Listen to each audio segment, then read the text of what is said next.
Assalamu Que alaikum la wa paix et la bénédiction rahmatullahi d'Allah wa soient sur barakatuh. vous, Bismillahir Rahmanir soit sur Rahim. notre prophète Mohammed Alhamdulillahi wa kafa et wa ses salamun compagnons ala et ses ibadihi alladhina membres istafa. de la La siyama famille. al-Mustafa sallallahu alayhi Nous wa vous ala alihi wa saluons bien sahbihi sûr wa sallama nos tasliman chers kathira. Dear téléspectateurs viewers everywhere, welcome to là a où new vous episode soyez. of your Donc program je vous Fatawa. souhaite la bienvenue pour Our cette phone nouvelle numbers and partie contact de informations notre are as programme follows Fatawa. for Donc your nos convenience. numéros de The phone numbers téléphone beginning sont with the area les code suivants. 002 002 02 02 33 88 7590 75 90 and et ceux qui nous toll-free appellent number des is États-Unis et du 1-800-417-2340. Canada 1 800 The 417 2340 Skype address is Skype fatawa.iqra fatawa.iqra and the email address et is pour notre fatawa@iqra.com. boîte mail The live fatawa@iqra.com. streaming is Donc live streaming c'est en.iqra.com. My Facebook page is Donc ma Dr. page Facebook c'est Dr Mohammed Salah Mohammed Salah. Without any further ado, Donc we'll begin sans sans aucun retard, nous allons tout de suite commencer. Nous allons commencer par ce sujet. Et après notre réponse, nous essayons bien sûr de répondre à d'autres questions au cours de notre émission. Quelqu'un qui... Donc, la prière du voyageur, comment performer cette prière du voyageur, la question qui dit quand la personne exactement doit raccourcir la prière ou les prières. Est-ce que réellement cette personne qui doit attendre jusqu'à qu'elle atteigne sa destination, comme par exemple celui qui part du Caire jusqu'à son arrivée aux États-Unis, est-ce qu'il doit attendre son arrivée aux États-Unis ou peut-être je peux raccourcir la prière, donc c'est la sunna qui me le permet. Une fois que le voyage commence, il doit s'asseoir et une fois qu'il quitte sa ville, il y a plusieurs opinions qui nous posent la question sur la destination du voyageur de 3 farasir, par exemple, de quelques kilomètres, ou même pendant la journée. Le voyageur, ce qui permet au voyageur de raccourcir les prières. Je vais vous donner par un exemple. Si vous vivez à Houston, au Texas, vous pouvez voyager pour des jours. Et si cette personne part du nord jusqu'au sud, ou au contraire, donc il est toujours dans les limites de la cité, de la ville, 60, 70 miles. Donc nous ne pouvons pas dire que cette personne est un voyageur. Il est toujours sur les limites de la cité, donc ce n'est pas un voyageur, donc il ne peut pas raccourcir les prières. Certaines personnes qui vivent dans un village ou dans une ville et qui se rendent à une cité qui a plusieurs kilomètres et ils disent que j'ai voyagé. Donc ça, c'est une distance donc nous devons voir où on peut considérer cette distance qui est la favorable pour raccourcir ses prières. Dans d'autres cas, si la personne est en train de voyager, si une fois quitte son pays, ou la limite de sa ville, pour même si c'est pour de quelques kilomètres, donc il est permis de raccourcir les prières. Ou il peut également regrouper les prières, Ad-Dhuhr et Al-Asr, et le Maghrib et l'Isha aussi ensemble, pour essayer, parce que Dhuhr et Al-Asr, donc ils doivent être avec le jour et puis pendant la nuit, al-Maghrib and al-Isha. C'est comme ça qu'il faut raccourcir la prière. Vous n'avez pas besoin d'attendre jusqu'à ce que vous arrivez à votre destination pour commencer à raccourcir votre prière. Si la personne est en train de performer la prière qu'il a manquée ou qu'il récupère une raka'a ou une prière qui n'a pas été faite, il dit par exemple j'ai performé la prière du Maghreb, ensuite j'ai commencé ma prière. Et puis il a dit, l'appel à la prière a commencé pendant que je suis dans ma ville. Ensuite, il a commencé à voyager vers une autre ville et il est arrivé pendant la prière de Aïcha. Donc, je lui dis, donc il peut prier à l'Aïcha parce que vous êtes en train de voyager. Est-ce que vous allez prier en complet ou vous êtes permis de raccourcir la prière parce que l'appel de la prière a été donc l'appel de la prière a commencé pendant que vous étiez dans votre ville d'origine. Comment déterminer le temps de la prière? Si il veut récupérer la prière et si vous voulez performer la prière, si vous voulez faire la prière, donc vous pouvez récupérer la prière dans un pays pour raccourcir aussi les prières. Donc vous pouvez les raccourcir, les 4 inclinaisons, les 4 rak'at pendant cette prière et pendant votre voyage. Donc, pendant que je voyageais, j'ai manqué la prière ou peut-être pendant que je rentrais ce pays. Ensuite, je vais revenir chez moi et je suis arrivé chez moi et je n'ai pas performé une ou 2 prières que je devais les prier là-bas. Et quand je voulais les récupérer ou récupérer les 2 prières, raccourcir les 2 rak'at, une fois que vous arrivez dans votre destination, vous devez les performer en complet.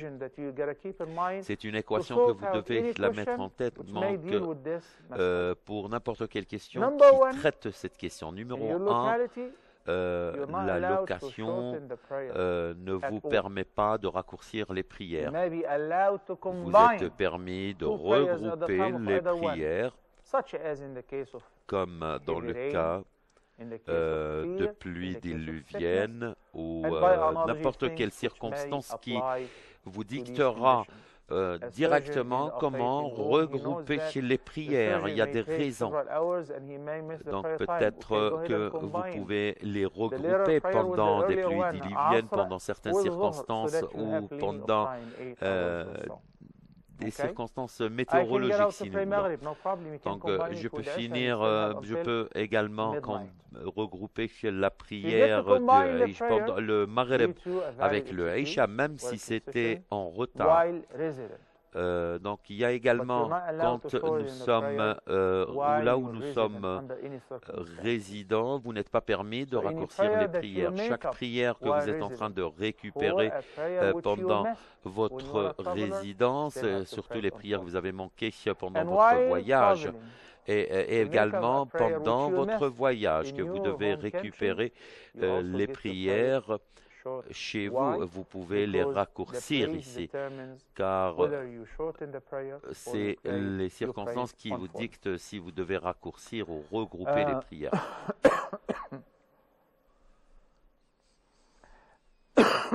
Excuse me.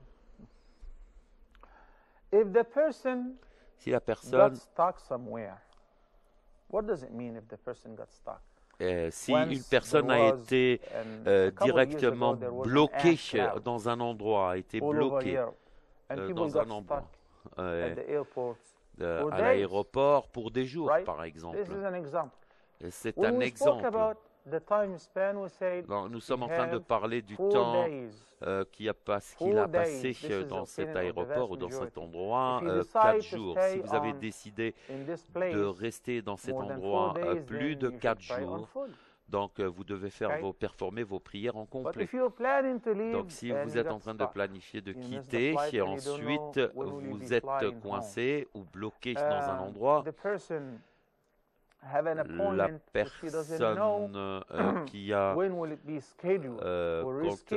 comment essayer, il est en train d'attendre pendant son attente, ou plutôt il est en train d'attendre, donc pour le moment, vous êtes permis de raccourcir les prières parce que vous avez décidé de quitter cet endroit dans lequel vous êtes coincé, mais il n'y avait pas eu, vous n'avez pas pu le quitter.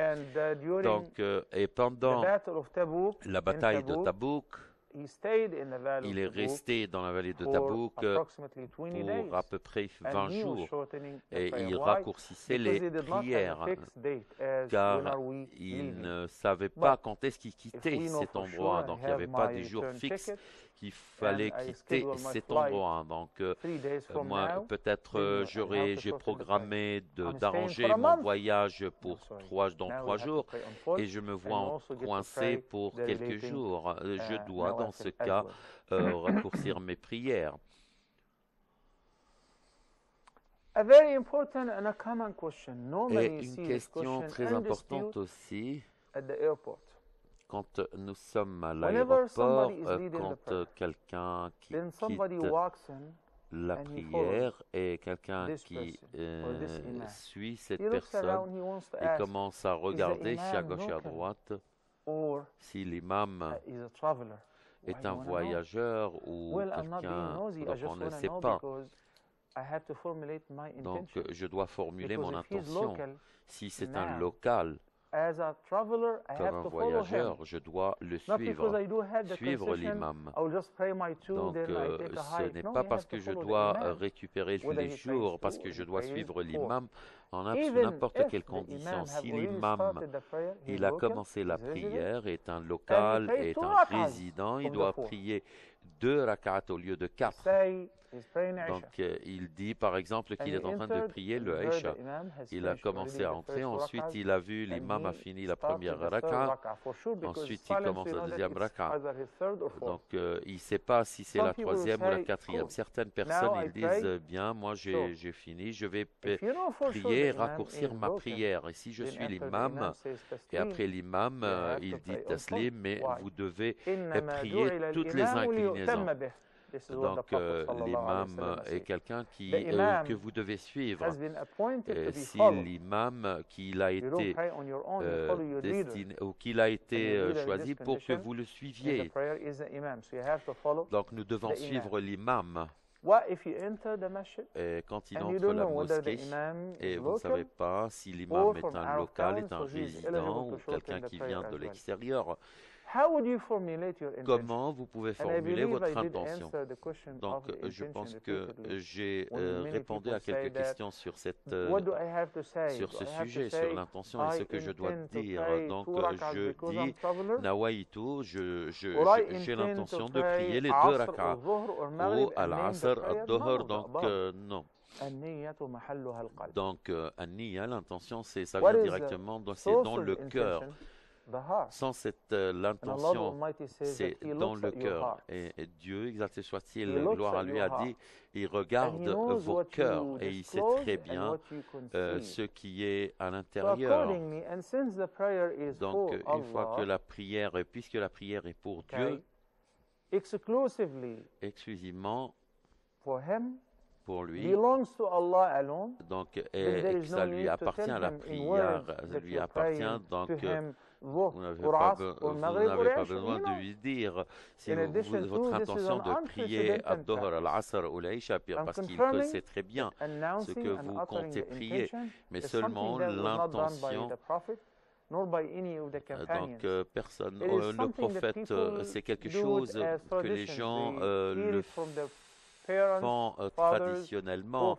Ils l'ont entendu par leurs parents, par leurs ancêtres. Donc, c'est l'intention. Vous n'avez pas besoin de l'articuler et dire Nawaitu an usalli, ou j'ai décidé, j'ai l'intention de prier. Donc, Dhuhr, Asr, Maghrib, Dieu sait très bien, c'est le temps de la prière. Et puis même quand vous faites vos ablutions, ensuite vous décidez d'aller prier le Maghrib. Donc, c'est le temps du premier. Et ensuite, vous dites, j'ai l'intention de prier à l'Aïcha, par exemple. Donc, quelle est cette intention que nous prenons compte? Donc, surtout quand vous priez quelque chose que vous devez dire, mais c'est quelque chose qui n'est pas, qui n'a pas de sens. Peut-être c'est l'intention. L'intention est très importante, c'est vrai, mais nous ne sommes pas obligés de l'articuler ou de la prononcer. Donc, comment vous devez formuler votre intention dans le cœur si vous ne savez pas si l'imam est un résident ou un voyageur? C'est là que nous devons formuler cette intention, parce que vous êtes en train de prier derrière lui. Si c'est un local, un résident, vous devez... Et donc, il a décidé de payer les 4 rak'at inclinaisons, vous devez le suivre. Et si vous me posez la question si cette prière est valide, oui, je vous dis qu'elle est valide. Et si l'imam est local résident et après cette raka'a, il décide de faire le taslim, quand l'imam décide de payer les 2 raka'at et vous devez le joindre pour les 2 raka'at, vous devez le suivre.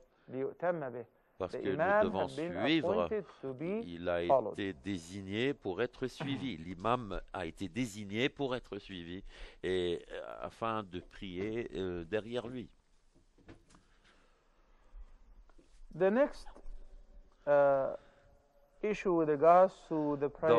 L'autre sujet, donc le voyageur. Donc, sur la question de la prière du witr, ou la prière impaire, donc ce que nous devons performer comme prière est, surtout quand nous sommes des voyageurs. Le prophète, que la paix soit sur lui,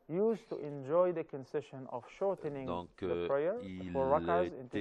il choisissait surtout de raccourcir les prières pendant son voyage et il regroupait les prières de Dhuhr, Asr, Maghrib et Isha ensemble. Mais il priait le Fajr ou le matin. Donc, attends. Ensuite, quand il voit le adhan, il écoute le adhan avec les 2 iqama pour chaque prière.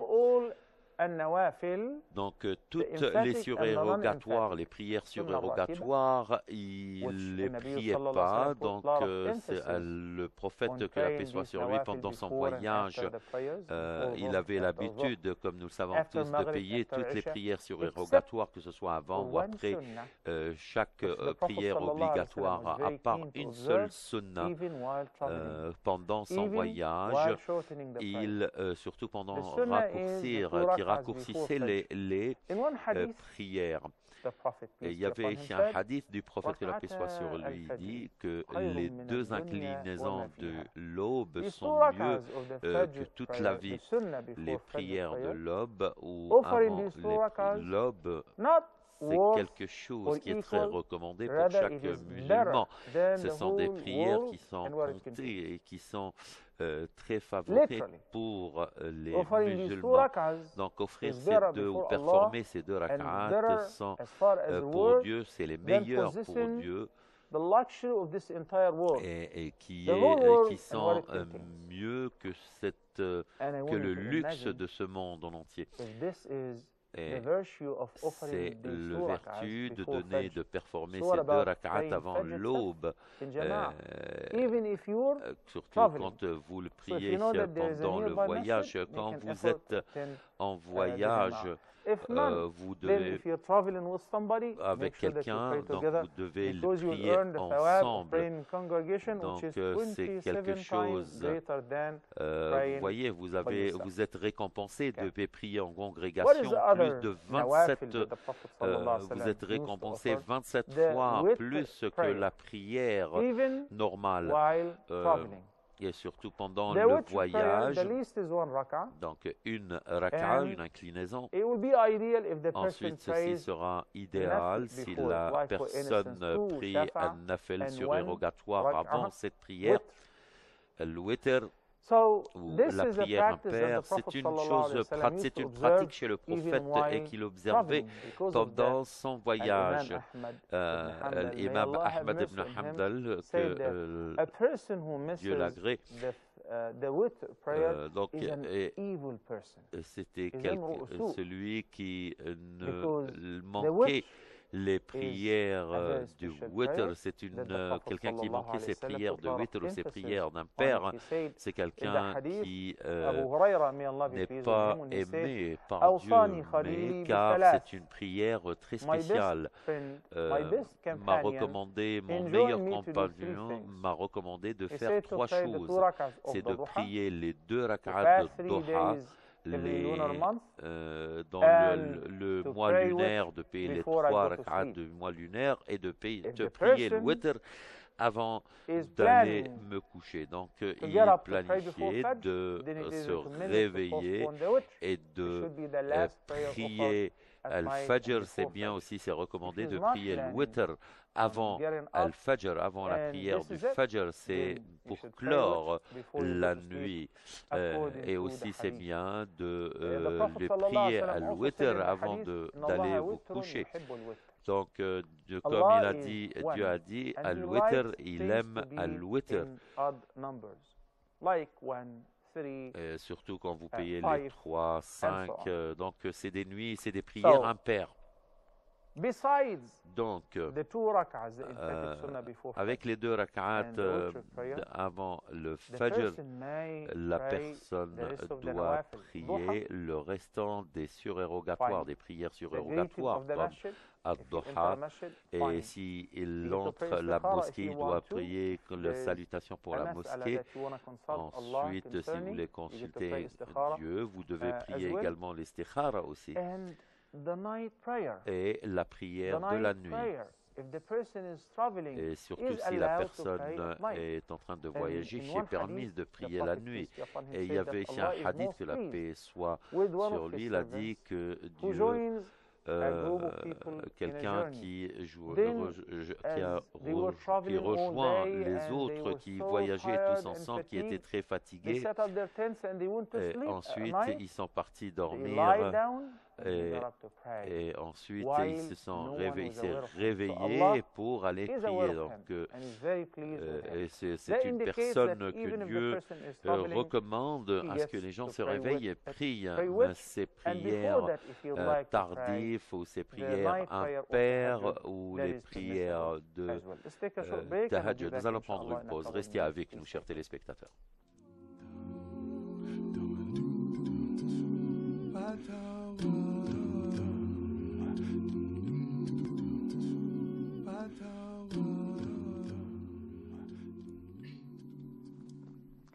Assalamu alaikum la paix et la bénédiction d'Allah soit sur vous, chers téléspectateurs, et bienvenue à nouveau. Nous avons plusieurs sujets sur lesquels nous voulons nous pencher concernant regrouper les prières, que vous soyez en voyage ou que vous soyez dans une situation qui vous force à regrouper les prières. Donc, vous pouvez le faire également lorsque vous êtes résident. Par exemple, s'il y a des pluies diluviennes, s'il y a une certaine menace, ou dans le cas de maladie, par exemple, la personne est confinée à rester dans son lit pour des raisons de santé. Donc, effectuer des ablutions de manière continue peut être pénible pour la personne, surtout que Allah, gloire à lui, voudrait nous donner la facilité plutôt que la difficulté. Et Allah, gloire à lui, nous dit, craignez Dieu tant que vous pouvez, autant que vous pouvez. Donc, ce que vous devez faire dans ce cas, c'est de regrouper les prières dans les situations, dans les cas que je viens de citer, regrouper Asr et Dhuhr, Maghrib et Isha, mais sans raccourcir les prières. Pourquoi? Parce que vous êtes résident. Qu'en est-il de la personne qui voyage? et qui a manqué de prier la prière de Maghreb délibérément parce qu'il voulait regrouper Al-Maghreb avec l'Aïcha. Il a entendu dire qu'il y a un groupe de personnes qui sont en train de prier en congrégation. Mais congrégation, il voulait rejoindre ce groupe pour prier, pour regrouper Al-Maghreb avec l'Aïcha. Ce n'est pas une excuse lorsque vous êtes résident. Si c'est une prière régulière, vous devez la faire et l'effectuer de manière normale. Il y a des personnes qui manquent de prier les 2 prières avant Al-Maghreb, par exemple. Vous allez rejoindre le masjid ou la mosquée pour prier avec ceux qui effectuent la prière de l'Aïcha, mais vous avez manqué de prier Al-Maghreb, la prière d'Al-Maghreb. Donc, ce que vous devez faire, c'est de commencer à prier avec l'imam, avec l'intention de prier d'effectuer la prière d'Al-Maghreb. Lorsque l'imam finit la 3e raka'a, la 3e inclinaison, vous restez assis et vous ne le rejoignez pas dans la 3e raka'a. Donc, ce que vous faites, c'est de faire le taslim, la salutation à droite et à gauche. Donc, durant la dernière inclinaison, vous pouvez vous lever et faire l'intention, formuler l'intention d'effectuer la prière de l'Aïcha. Dans ce cas, vous aurez effectué le Maghreb et l'Aïcha en congrégation. La deuxième alternative, c'est d'effectuer les 3 prières et rester assis jusqu'à ce que l'imam finisse sa dernière inclinaison et arrive à la conclusion de la prière qui est le tashahhud et les salutations à droite et à gauche. Le taslim. Ceci pourrait paraître un peu bizarre pour certaines personnes pour qui prier avant l'imam semblerait un peu bizarre ou étrange. Certaines personnes ne sont pas bien renseignées concernant un certain domaine de la prière comme raccourcir et regrouper les prières. Et donc, afin d'éviter les doutes, vous pouvez prier la prière de l'Aïcha avec l'imam et ensuite effectuer la prière d'Al-Maghreb. Je pense que la meilleure manière, c'est de le faire dans l'ordre. La personne intelligente est celle qui va joindre le groupe de manière assez subtile et ne pas aller contrairement au courant. Certaines personnes vont nier peut-être en se basant bien sûr sur la sunna et sur le Coran, mais il faut être très vigilant lorsque nous traitons avec des questions de ce genre. Lorsque la personne ne comprenne pas parfaitement le hadith ou les paroles du prophète et commence à l'interpréter par eux-mêmes, vont peut-être induire les autres en erreur et ceci va conduire à la sédition. Cela ne veut peut-être pas dire que vous vous trompez ou que la sunna que vous exercez n'est pas la bonne, mais si ceci va créer une sédition, une fitna, essayez de l'éviter tant que possible. Lorsque vous priez dans le masjid et vous avez l'index levé, certaines personnes vont se sentir gênées de le faire en pensant que c'est une innovation. Eh bien, évitez de le faire pour éviter de créer un conflit, pour éviter de créer une dispute entre vous et les personnes qui estiment que c'est une innovation. Donc, la manière avec laquelle nous allons bouger cet index est vraiment n'est pas un grand problème. Seulement, pour éviter de créer des conflits et des problèmes à l'intérieur du masjid ou de la mosquée, essayez d'éviter ce genre d'actes, juste pour l'amour de semer la sérénité et la paix à l'intérieur du lieu de prière. Nous avons des questions que nous avons reçues sur notre page Facebook.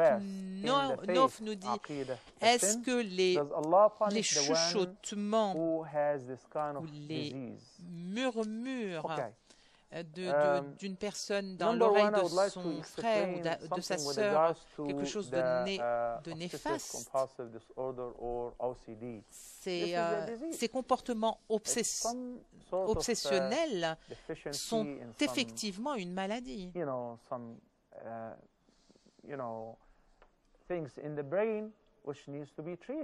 Et ceci doit être traité de manière par le biais de la médecine, c'est réellement pathologique. La waswasa, qui est un chuchotement de Satan ou des murmures que nous avons de Satan et qui peuvent induire la personne en erreur ou la mettre sur le mauvais chemin ou la dévier du bon chemin, ceci peut se traiter en lisant constamment les mu'awadat. Donc le waswas dans ce verset, c'est le chuchotement ou les murmures de Satan. Pourquoi? Parce qu'il ne cesse de murmurer dans les oreilles des croyants pour les dévier du droit chemin. Notre frère Mohamed du Danemark, comment allez-vous? Que la paix soit sur vous. Merci, je vais très bien. J'ai 2 questions à vous poser. Oui, bien sûr, allez-y. Alors que je dirigeais une prière une fois,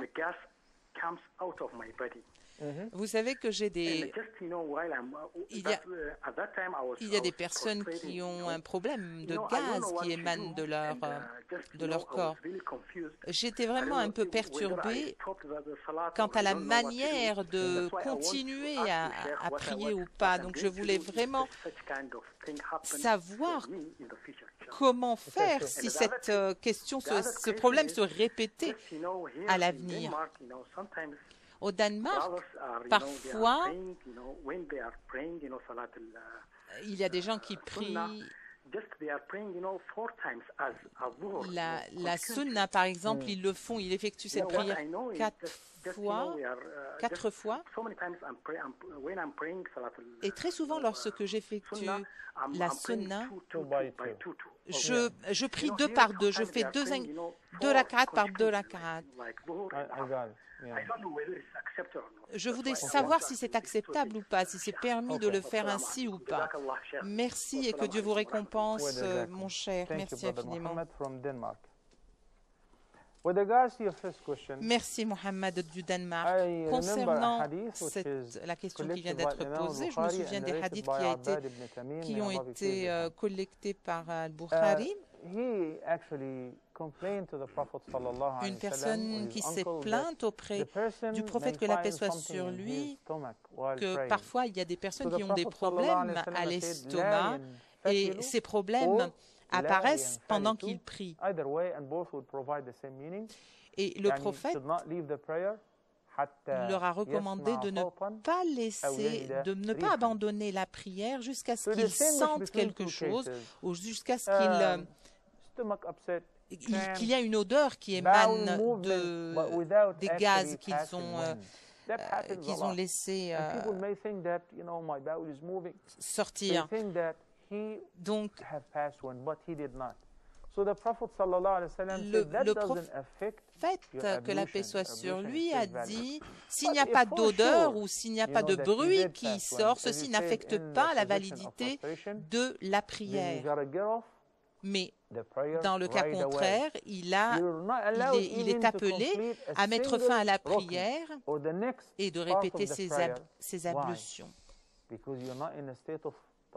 Pourquoi? Parce que vous n'êtes pas dans un état de pureté. Et le prophète, que la paix soit sur lui, nous dit, Allah, gloire à lui, n'accepte pas une prière sans les ablutions correctes et il n'accepte pas la charité d'un revenu qui est illicite. Qu'en est-il de la personne, si la personne est l'imam lui-même? Il peut faire appel à quelqu'un derrière lui. Ceci est appelé istikhlaf, c'est-à-dire remplacement. Pourquoi? Parce que vous ne pouvez pas quitter la prière. Et en fait, ça devient un péché capital pour la personne qui, par gêne ou par embarras, va continuer à prier malgré qu'il y a eu quelque chose qui a affecté la validité de la prière. Donc, à partir du moment où vous estimez que vos ablutions ne sont plus valides, qu'il y a, pour une raison ou pour une autre, comme des gaz qui ont émané de vous, eh bien, faites-vous remplacer par une personne qui va continuer la prière. Il y a des personnes derrière l'imam qui peuvent faire état de remplacement. Pourquoi? Parce que l'imam, c'est une barrière pour tout le monde, toutes les personnes présentes pendant la prière. Donc voici, concernant la première partie de votre question, quant à la deuxième partie de votre question, et qui consiste à prier 4 rak'at ou 4 inclinaisons de suite, eh bien le prophète, que la paix soit sur lui, nous dit la prière nocturne se fait 2 par 2. La prière nocturne se fait 2 par 2, ce qui veut dire que la meilleure forme d'effectuer les prières surérogatoires, c'est de les faire 2 par 2. Si la personne les regroupe les deux et fait 4 inclinaisons d'une seule traite, avec le tashahhud et le taslim, ceci n'est pas ce que le prophète nous a dit de faire, que la paix soit sur lui. Donc notre sœur Nof, concernant le OCD, qui sont des actes obsessionnels parfois, je vous conseille de voir un psychiatre, car il y a un traitement médical à cela.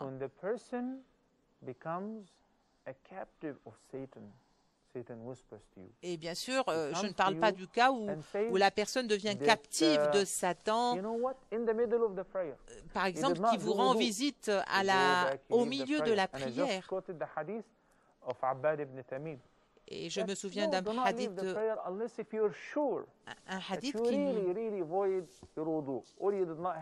hadith qui supporte ce que je viens de dire. Il ne faut pas quitter la prière, même si vous avez ce genre de chuchotement. Sachez qu'ils vous proviennent de Satan qui voudrait vous dévier du droit chemin. Une personne peut poser la question de savoir, le prophète, que la paix soit sur lui, nous dit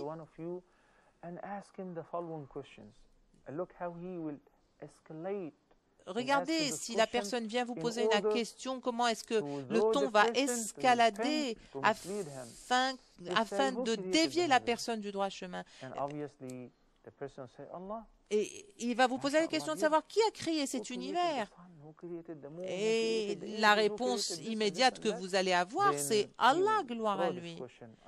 Et par la suite, il va vous poser d'autres questions qui vont vous vraisemblablement vous perturber ou essayer de créer une certaine confusion dans votre terre. Donc tous ces murmures sont faits pour vous dévier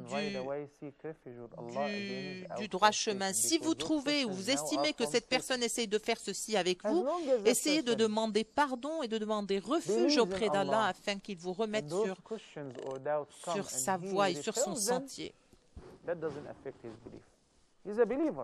Un croyant, un bon croyant va estimer que certaines questions est une forme de renforcement de sa foi. Allah est omnipotent, omniscient, omniprésent, et il faut savoir que certaines questions sont là pour renforcer notre foi. Ne craignez pas ces chuchotements, munissez-vous de la piété requise et dont vous avez besoin afin que ceci puisse être comme une barrière et un obstacle pour Satan et qu'il ne pénétrera jamais, qu'il ne réussira jamais à pénétrer dans votre cœur. Allah, gloire à lui, a révélé un verset concernant un incident où Ammar ibn Yasser a assisté à la mort de son père et de sa mère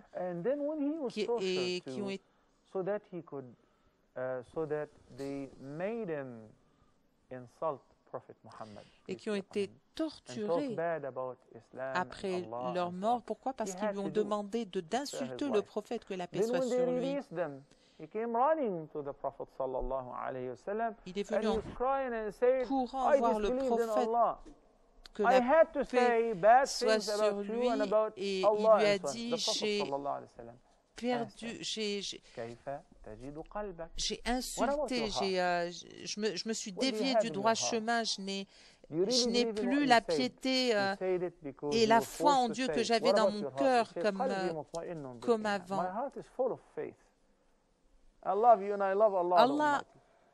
Allah, gloire à lui, et je demandais refuge dans Allah.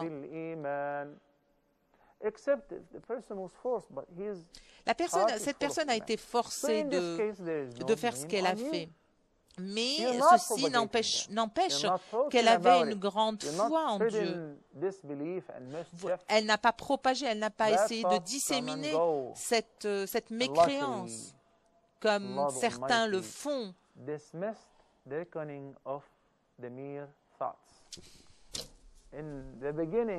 Donc au début, Allah, gloire à lui, nous dit: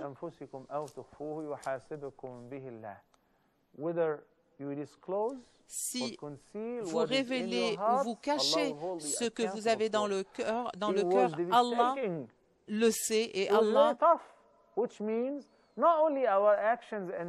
voit ce que vous faites. Donc vous êtes tenu responsable de vos actes. Et vous êtes tenu responsable de vos idées, de vos pensées. Si vous êtes en train de contempler quelque chose et qu'il y a des murmures ou des chuchotements qui transpercent votre tête, vous pouvez avoir des idées qui sont parfois contraires à votre foi.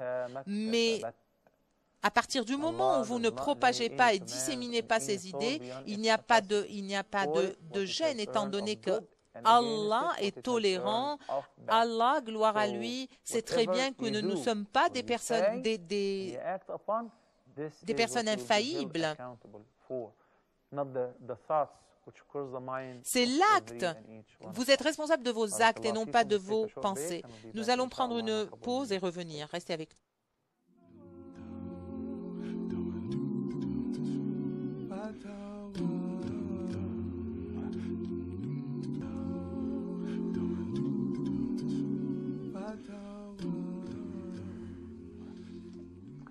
Que la paix soit sur vous, chers téléspectateurs, et bienvenue. Pour notre question de notre sœur Firdaus Dadin. Firdaus qui dit dans sa question que son cousin, qu'ils étaient en train de vivre ensemble depuis leur jeune âge. Ensuite, il est parti loin et que la connexion entre lui et sa sœur, il lui dit, quand il lui a posé la question, il a dit que sa sœur lui a dit que ce n'est pas un mahram. Ensuite, quand nous étions en train quand nous sommes, je vois également que c'est la personne qui ne doit pas rester avec nous et nous devons mieux faire attention car ce n'est pas mahram. Donc, si j'ai bien compris la question, que ce sont des cousins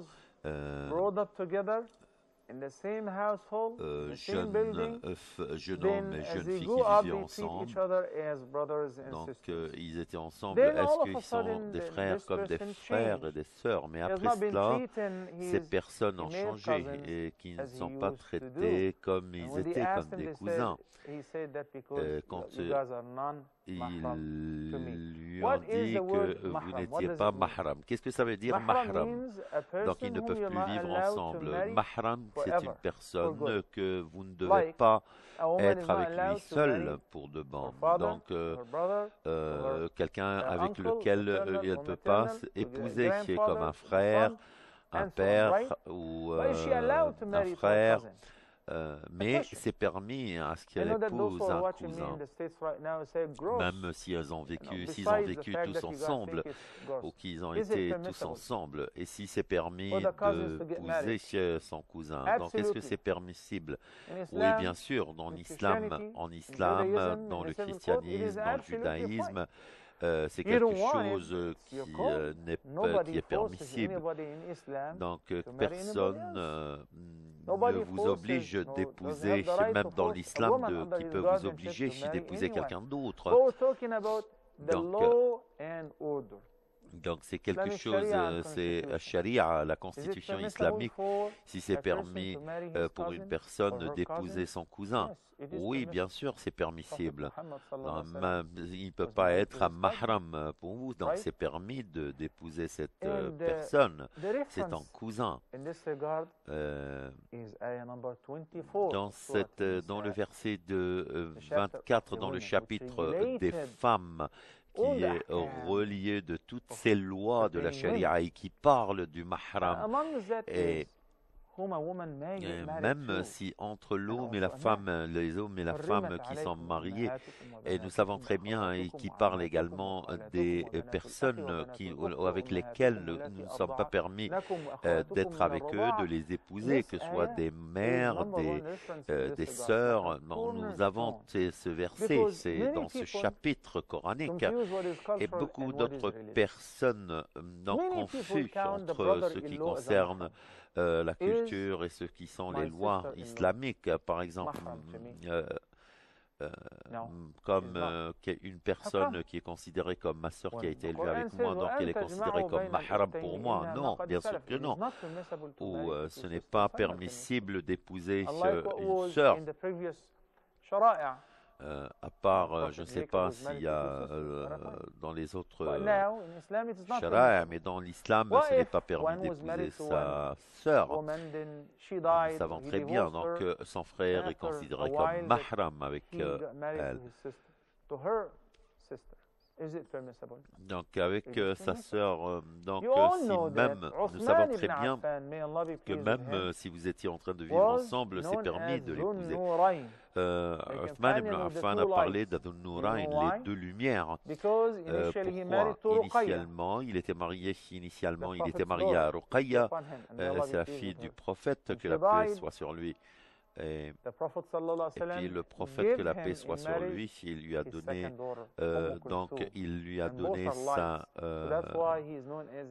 sa deuxième sœur de l'épouser. Donc c'est quelque chose qui est permissible. Nous sommes en train de parler en ce qui concerne l'institution, la constitution sharia, la constitution islamique. Donc nous sommes permis d'épouser toutes ces filles avec lesquelles nous pouvons épouser. Al-Mahram, qui veut dire une personne que vous n'avez pas besoin de mettre le hijab avec elle ou avec lui ou avec qui elle peut voyager. Donc ce sont là des personnes considérées comme des mahrams.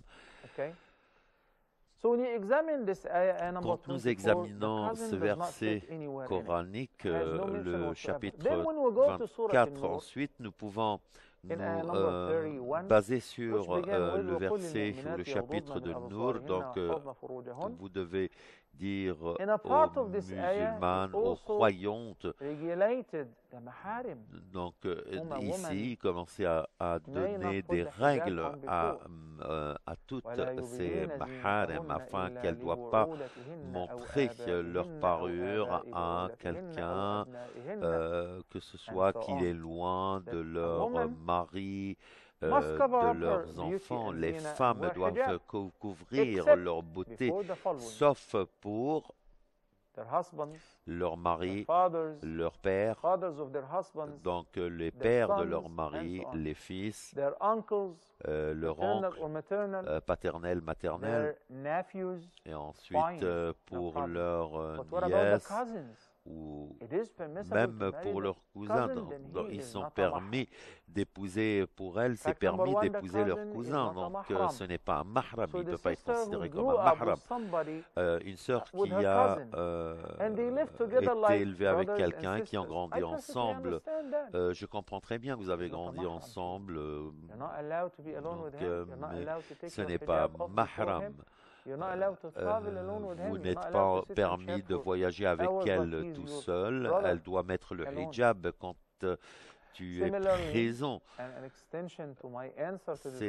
J'espère que j'ai répondu à cette question. Comment c'est que nous considérons les mahrams pour les musulmans et comment nous voyons que si nous considérons quelqu'un qui a vécu avec toi comme un mahram, et si nous sommes dans un autre pays, vous savez que nous pouvons rester plus. Ensuite, il quitte peut-être cette personne avec laquelle vous avez grandi ensemble, il a quitté ce pays pour vivre à l'extérieur et ensuite il est revenu, donc ce n'est pas permis à ce que vous exposez votre beauté devant lui, car cette personne, vous avez grandi avec lui, mais c'est comme quelqu'un qui est dans la rue, donc ce n'est pas un mahram pour vous. Mais quant à la façon dont il le préserve, c'est quelque chose que nous appelons ar-rahim ou silat al-arham, les liens de parenté. Avec les liens de parenté, dans le verset, le chapitre de Nisa, ce sont l'arham, ce sont les relatives ou les personnes. Je suis demandé comment regarder avec mes parents qui sont reliés directement à mes parents, qui sont des cousins, et puis également les nièces, les cousins, avec lesquels je ne suis pas mahram pour elles, comme des cousines à moi. Donc je peux leur rendre visite, et c'est surtout pour renforcer les liens avec ma famille, avec les membres de la famille. Je voulais seulement expliquer à vous, pour la première partie, donc quand vous avez posé la question, ce n'est pas mahram pour moi. Non, mais ceci ne veut pas dire que vous devez couper ces relations, mais essayez de respecter la charia ou la constitution islamique. Notre sœur Mino Mohammed qui dit, j'ai 9 sœurs. Vous êtes chanceuses, ils sont chanceux également, vos parents. Je vais vous dire pourquoi. Car 9 sœurs, Dieu nous n'a pas offert un parent, ou ne nous a pas offert un frère. Elles sont toutes mariées, donc elles sont toutes des filles. Elles n'ont pas de fils. Le docteur dit que je suis enceinte. C'est une sœur après avoir vu le docteur. Il a dit que c'est une sœur. Donc je vous en prie de prier pour nous afin qu'il puisse nous offrir au moins un frère et de nous pas priver de ses offrandes, de ses offres. Dieu a dit, que c'est à Dieu que Dieu appartient le ciel.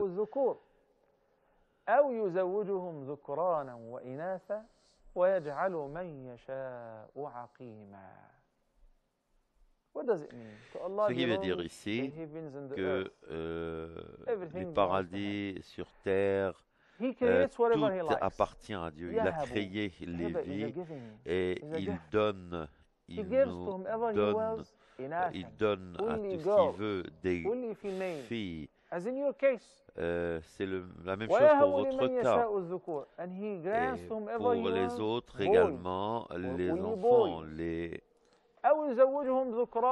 oui, il peut les faire, il peut les mixer avec des jeunes filles et jeunes garçons. Donc, nous croyons que vous avez quelque chose qui vous appartient à vous, donc il peut vous donner tout ce qu'il veut, Dieu, ce qu'il veut de vous. Vous êtes notre sœur, mais imaginez quelque chose que quelqu'un qui vit peut-être avec avoir cette habilité d'avoir ou d'obtenir un enfant. Qu'est-ce que vous en pensez de cela? Dieu, il a dit dans son chapitre, non, il faudrait toujours remercier Dieu pour tout ce qu'il nous a donné, car c'est à lui qu'appartient, à lui seul qu'appartient le choix de donner des jeunes garçons, des jeunes filles. Et donc, il faudrait voir à ceux qui ne désirent pas avoir ou qui sont stériles, qui ne peuvent pas obtenir. Il faut regarder ces gens-là qui ne peuvent pas obtenir des enfants. Qu'est-ce qui veut dire cela? Que sa décision, c'est la décision de Dieu et nous ne pouvons rien faire face à la décision de Dieu. Une autre chose que nous devons expliquer, comment donner la préférence aux garçons, par exemple, par rapport aux jeunes filles. Donc, ceci nous fait revenir vers l'ignorance, les périodes de l'ignorance. Il y avait le Jahiliya. Les filles sont des sources c'est une source de provision et pour une tranquillité, c'est une garantie que nous allons entrer au paradis. Dans le hadith de notre prophète, que la paix soit sur lui,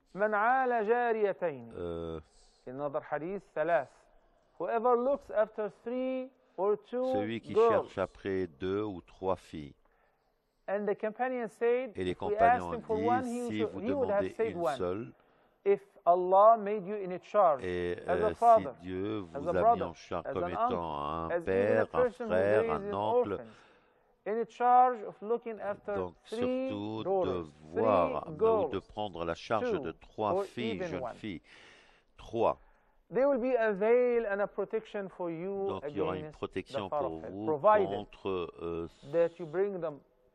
donc, essayez d'assurer tout ce qu'il faut pour cette famille, pour vos jeunes filles, et vous devez les prendre en charge. Et c'est une qualité qui a été donnée surtout pour ceux qui y ont des filles. C'est la meilleure. Et le prophète, que la paix soit sur lui, a dit, donc pendant le temps où les gens n'aimaient pas seulement parce qu'ils aimaient les garçons par rapport aux filles, mais c'est plus que ça. Ils commençaient à mettre sous terre leurs filles, à les enterrer vivantes.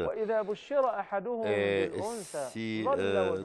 si quelqu'un a été annoncé qu'il allait avoir au monde une fille, donc il exprimait son mécontentement comme si c'était quelque chose, il n'acceptait pas cela. Et au cours de ces moments d'ignorance avant l'islam, surtout quand il savait que sa femme pourrait mettre au monde une fille, donc il serait très triste et il commence à réfléchir sur les options. La première option qui commençait il dit, est-ce que je dois la garder en vie et donc je vais faire face à beaucoup d'humiliation parce que c'est une fille,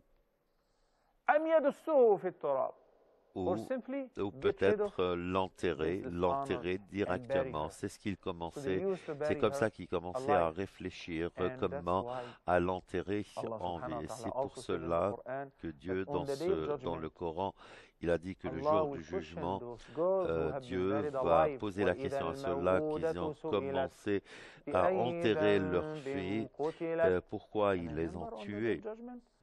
Le jour du jugement, on va vous poser la question, pourquoi vous avez fait cela, pourquoi cet acte horrible contre vos filles. Mais la question, ce n'est pas la question ensuite blâmer les parents. Surtout, ce n'est pas une justification pour enterrer ces filles vivantes. Donc, merci Dieu. Je vais finir cette question. Vous dites que vous êtes très contente pour ce qu'il vous a donné Dieu. Donc, il faudrait toujours, c'est un plaisir que vous devez sentir d'avoir toutes ces filles. Et que Dieu peut-être vous les a offertes pour le bien, du bien pour vous. Et je garantis, donc peut-être que Dieu vous donnera dans le futur des garçons. Donc ça va être très bien. On ne sait pas dans le futur qu'est-ce qui nous préserve le futur. Est-ce qu'il y a quelqu'un qui peut lire qu'est-ce qui peut se passer dans le futur? Non. Personne ne peut le savoir, car Dieu est au courant de tout. Et c'est lui qui nous donne de la pluie, qui nous donne tout ce qu'il y a et qui est au courant. C'est le seul qui est au courant du futur. Avec ces 5 items et dans le verset de Luqman, dans le chapitre de Luqman, il dit... C'est Dieu seul qui est au courant de toutes ces choses. Donc c'est lui qui sait, qui connaît quand est-ce que je mourrai. C'est seulement Dieu qui est au courant et c'est lui les... Et Dieu... Donc nous posons la question à Dieu de nous donner plus de miséricorde pour cette vie dans le futur afin de nous orienter vers le bon chemin.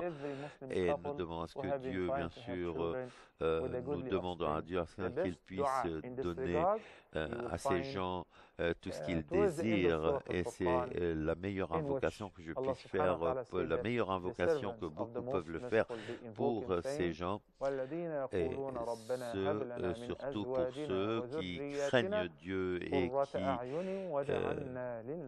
qui se soumettent à la décision de Dieu, et ceux qui invoquent Dieu afin qu'il garantisse pour eux le confort de leurs yeux et qu'il les oriente vers le bon chemin.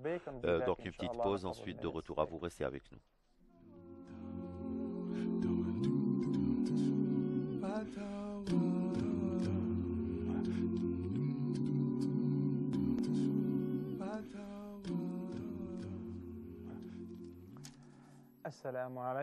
Que la paix et la bénédiction d'Allah soient sur vous, chers téléspectateurs, et bienvenue à la dernière partie de cet épisode.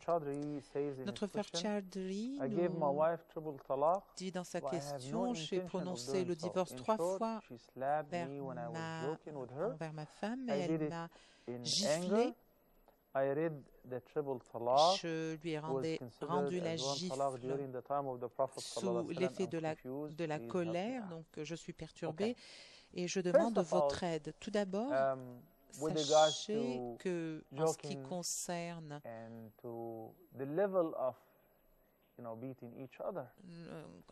le fait de battre votre femme, vous devez garder un certain niveau de respect. Il ne vous est pas permis de gifler votre femme, et la femme n'a pas l'autorisation non plus de gifler son mari. Il y a un certain niveau de respect qui doit s'instaurer dans un couple. Regardez, quand vous transgressez les limites, le prophète, que la paix soit sur lui, avait l'habitude d'être très bon avec ses épouses. Nous devons reconsidérer comment est-ce que nous pouvons blaguer ou est-ce que nous amuser ensemble et ne pas dépasser les limites prescrites. Donc, en ce qui concerne prononcer le divorce, lorsque vous le faites une seule fois, il vous est permis de reprendre votre femme. Mais étant donné que dans votre cas, vous l'avez prononcé 3 fois d'une traite, donc c'est considéré comme une seule fois. Et la sunna stipule que vous suiviez ce qu'Allah a prescrit dans le Saint-Coran. L'homme doit contrôler son tempérament et d'être patient avant de prononcer le divorce. Pourquoi? Parce que normalement, il est supposé savoir comment traiter avec la situation, comment traiter sa femme. Vous avez la charge la charge de toute une famille. Vous devez être responsable, vous devez être conséquent avec vos actes.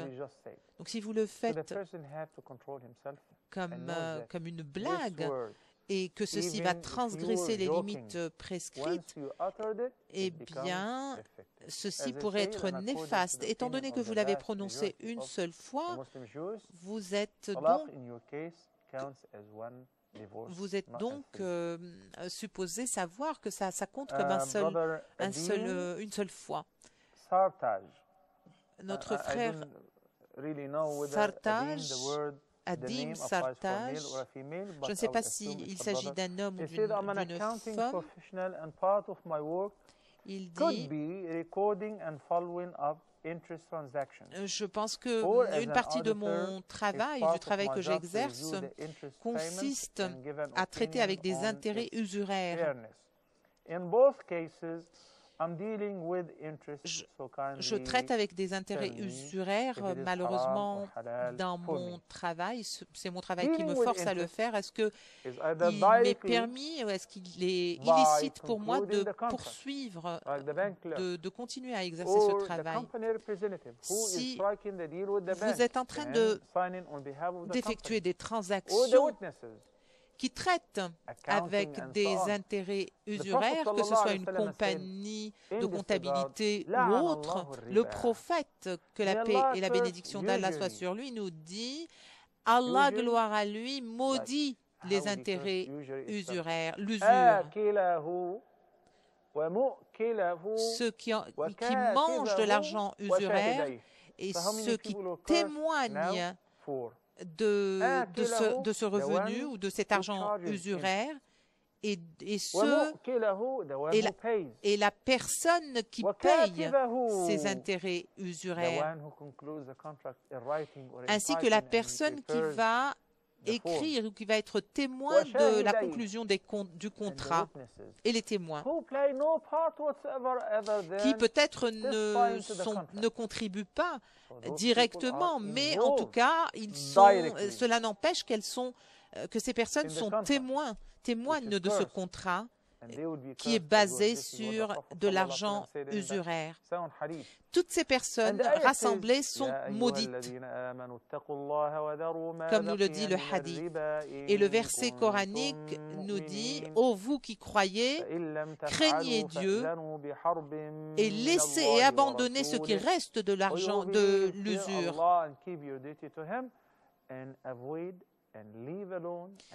Évitez, abandonnez toutes sortes d'usures. Si vous croyez vraiment, si vous ne croyez pas, si vous ne croyez pas et vous ne le faites pas, eh bien, attendez-vous à une guerre du Seigneur. Donc, payer, la personne à qui on paye également, la personne qui donne, qui offre, et les témoins, toutes ces personnes sont maudites.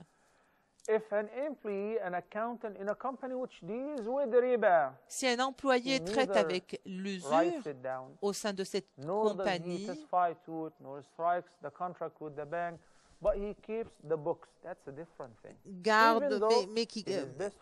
il traite avec une compagnie qui traite avec l'usure, mais ne contribue pas directement à ces transactions, c'est-à-dire que votre travail consiste à mettre dans les archives des contrats qui ont été basés sur des transactions usuraires.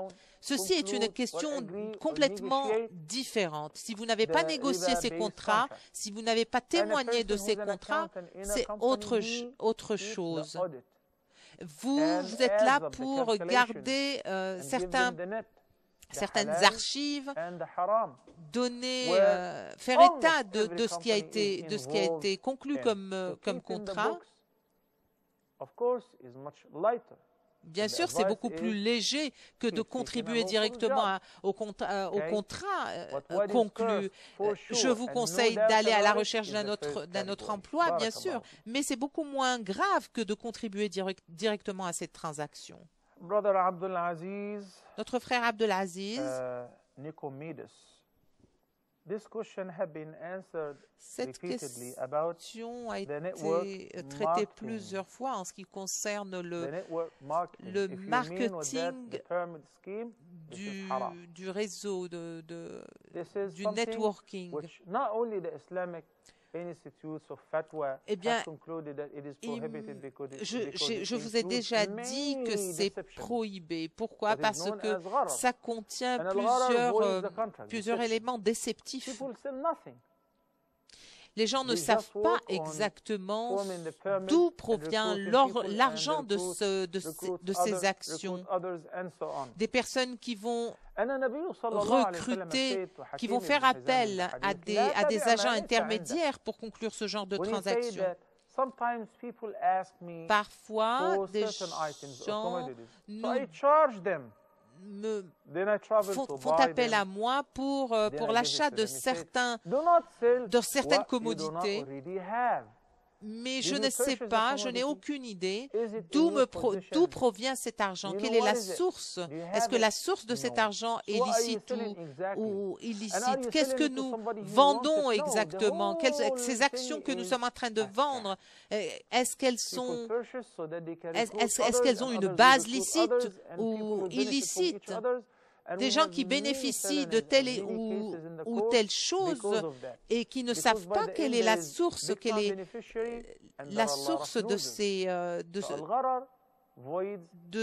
cet argent. Donc, il y a vraiment un élément de déception très grand dans ce genre de marketing.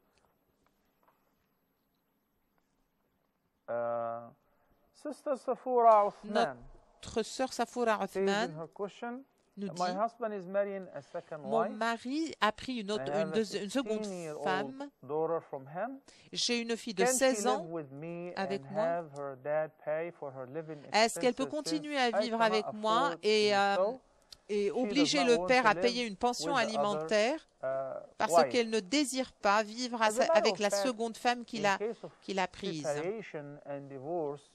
En cas de divorce et de séparation, c'est la charia qui réglemente le genre de relation, le genre de relation que le fils ou la fille ont avec les parents.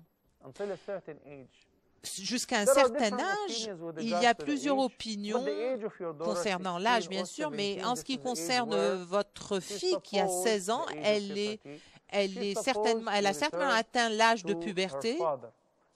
Et elle peut vivre avec son père, à moins que vous ne soyez tombés d'accord sur le fait qu'il est préférable pour la fille de rester avec la mère.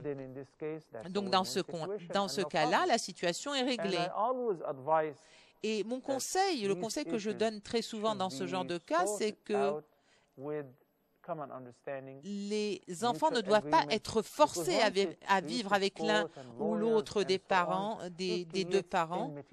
Pourquoi? Parce que cela va créer une haine que vous ne pouvez pas réconcilier.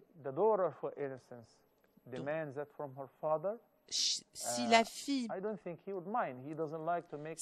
désirait vivre avec son père, je ne pense pas que le père va s'opposer à cela, mais peut-être que dans le cas immédiat, étant donné qu'il vient juste de se marier, il préférerait que la fille reste avec sa maman. J'ai d'autres questions. Est-ce que vous pouvez nous recommander quelques livres, quelques ouvrages concernant l'interprétation des rêves? Il y a le livre de Ibn Sirin. Notre sœur Myriam nous dit, est-ce que je peux laver mes vêtements après qu'ils aient été tachés d'impureté? Est-ce que je serai par la suite affectée de cette impureté si je m'apprête à le faire? Non, ceci ne va pas rendre invalide votre ghusl, votre bain rituel. Voilà, nous arrivons à la fin de cette émission pour aujourd'hui. Merci de votre attention. Je vous donne rendez-vous la semaine prochaine et que Dieu vous bénisse et vous protège tous et que la paix et la bénédiction d'Allah soient sur son prophète. Que la paix soit sur vous tous.